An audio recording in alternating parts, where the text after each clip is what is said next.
জনসমাগম তুলনামূলকভাবে কম হয়ে থাকে।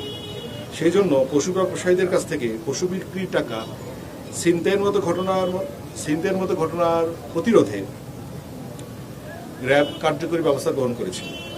এই পরিস্থিতি মোকাবেলায় তাদের নিরাপত্তা চৌকির সংখ্যা এবং টহল সংখ্যা বৃদ্ধি করা হয়েছে। কোরবানির পশুর হাটে ক্রেতাদের ভোগান্তি রোধে কন্ট্রোল রুম এবং ওয়াচ টাওয়ার স্থাপন করা হয়েছে।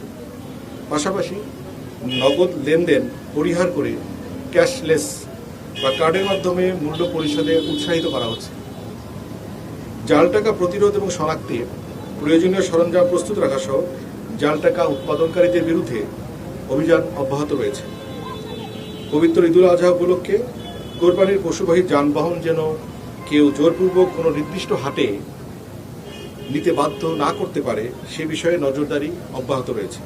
পাশাপাশি সামাজিক যোগাযোগ মাধ্যমে ঈদ এবং কোরবানিকে কেন্দ্র করে গুজব বা বিভ্রান্তিকর পোস্ট প্রচারকারীদের বিরুদ্ধে তাৎক্ষণিক আইনানুগ ব্যবস্থা গ্রহণ করা হবে।